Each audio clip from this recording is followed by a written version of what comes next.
Runikhata college गिबि खेबनि थाखाय बे कलेजाव आगान होनो मोननानै दुलाराय बर' फरायसाफोरनि जोङो टीम दङ जोबोरैनो गोग्गानाय आरो गोजोननाय जों मोनदों। थांनाय 2020 मायथाइनि 27 जानुवारि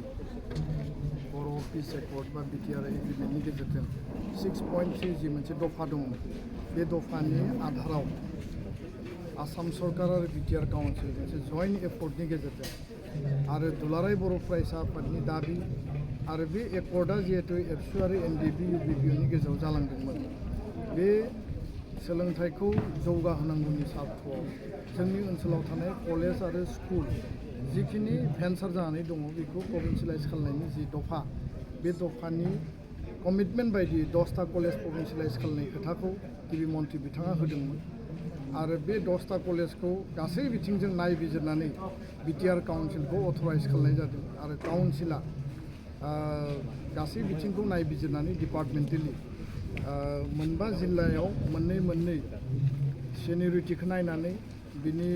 मेरिटखौ नायनानै निट बेसखौ नायनानै बा एनरलमेन्ट आरो टिचिं स्टाफ नन टिचिं स्टाफ गासै बिथिंखौ नायबिजिरनानै दिनै प्रभिन्सियेलाइज खालामनानै होबाय आरो बिनि थाखाय आसाम सरकार बिटिआर काउन्सिलखौ धन्यबाद बावदों। लोगोसेनो रुनिखाता कलेजआ बे 10टा कलेजनि बे रुनिखाता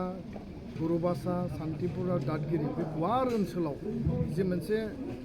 माने मेक्सिमाम लेभेलनि जे प्रायरिटि दङमोन जे बेयाव हायार इडुकेसन इनस्टिटिउसन नांगौ खारन जोंनि फंबाय बिनानाव फरायसा फरायसुलिया बङाइगाव क'क्राझार बा नोङो UN कलेज माने काजलगाव गोबां जायगायाव फरायहैनो गोनां जायो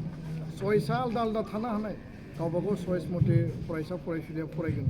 खिन्थु जोंनि गोरिब गुन्द्रानि गथ'फोर जायफोरा गोजानाव थांनो उसुबिदा रांखावरिनि माने आंखाल जोंनि जायगायावनो हायार इडुकेसन मोजां सोलोंथाइखौ गुन गोनां सोलोंथाइ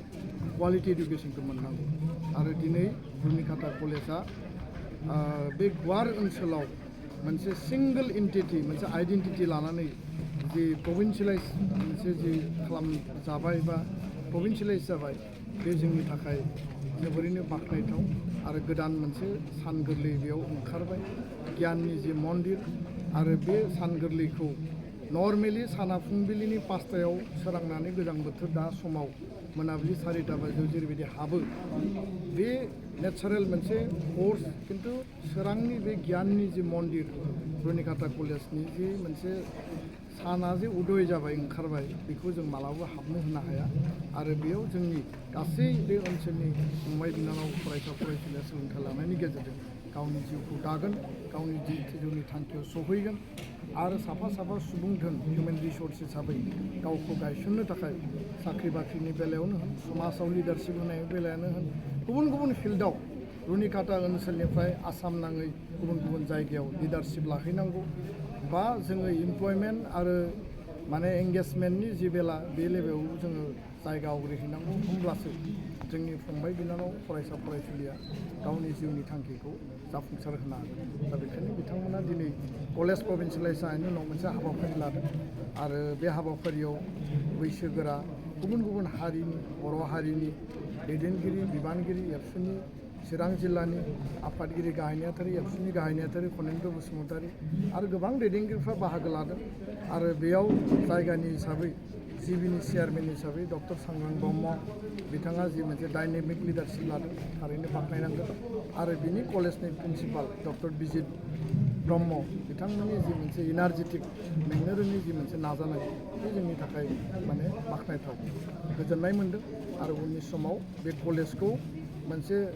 परिकल्पनानि गेजेरजों मोनसे प्लेनिंनि गेजेरजों बेयाव साइन्स टीम थिसननाय डिपार्टमेन्ट गोदान थिसननाय आरो प्रफेसार एपइन्टमेन्ट होनाय गुबुन जिखिनि स्किल आरो भकेसनेल कर्सेसफोर दङ बेखौ मोनसे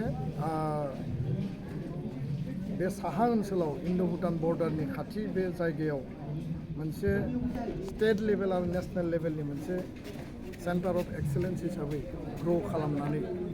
जोंनि फरायसा फरायसुलिफ्रा जाहाथे बेनिफिट मोनो बेनो बे ओनसोलनि रायजो राजानि आरो एबसुनि मोनसे उद्देश्य आरो बे उद्देश्यखौ जोङो बयबो खौसेयैनो नाजानांगोन आरो खौसेयै नाजायोब्ला खुनु माने खामानियानो बेयाव गोब्राब नङा आं बेखौ फोथायो। एकर्डनि 6.3 दफा बायदियै भेन्सार गुदि फरायसालिनि जे फरायसालि बेखौ बेबो माने गभर्नमेन्ट जासिगोन होननानै क्राइटेरिया गैयै गुदि फरायसालिफोरनिफ्राय क्राइटेरिया बानायनायनि नेमाव भेन्सार एस'सिएशननि बिबानगिरि बिथांमोना लाख लाख थाखा लानानै दालालि खालामगासिनो दं सार, बेनि सायाव मा बुंगोन? बे इनफरमेसनखौ आं दासिमबो मोनाखै। जोंनि एलपि एस'सिएशन, एमइ स्कुल बा एलिमेन्टारि आरो सेकेन्डारि बिथांमोना जोंखौ गोबां खेब लोगो हमदों, जोंजों सावरायदों। दा बिथांमोननियाव मा सोलिदों मा सोलियाखै जों मिथिया। जोंनि स्पिरिट, जोंनि सिन्थाया जाबाय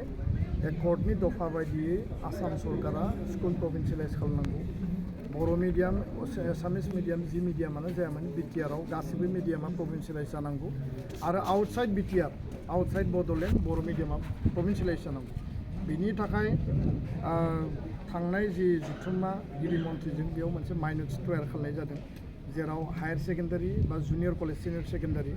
आरो हाइ स्कुल लेभेलसिम प्रभिन्सियेलाइजेसननि मोनसे बेयाव हिसाब होनाय जादों। बे हिसाबा जागायजेननाय। दा जेरैबायदि 10थाया जाबाय, एनादा 16थाया जानांगोन कलेजनि बेलायाव आरो गासै हाइ स्कुल हायार सेकेन्डारि जानांगोन, एलपि एमइआव जानांगोन। दा बेखौ लानानै सोरबा बेबायदि जुदि माने बायदिसिना थासारि, बायदिसिना जुदि मावनाङै खालामनाय खामानिखौ मावदोंब्ला बेयो मोजां नङा आरो बिनि सायाव जों मिथिनो नाजागोन आरो बिनि बेबायदि खामानिया जुदि जादोंब्ला बे बन्द' जानांगौ। बेबायदि जानायखौ जों मोजां मोना, खारन खुनु थाखा फैसा गैयाबासिनो, थाइसेबो खरस गैयाबासिनो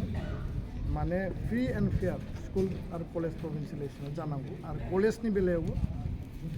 जेरैबायदि खोथा, जेरैबायदि एकर्डनि दफा एरैबायदि बेयाव मावफुंनाया जादों। बेयाव थाखा फैसानि खुनु बाथ्रा फैयाखै आरो बेखायनो एस'सिएशन कमिटिया दानो हानाय खामानि मावनायनि थाखाय डाटा तथ्य नांगौ, खिन्थु बेयाव जाहाथे बेबायदि खुनु सोलिया आरो सोलिदोंना सोलियाखै जों मिथियाखै, निश्चय जों बेखौ तदन्त खालामो।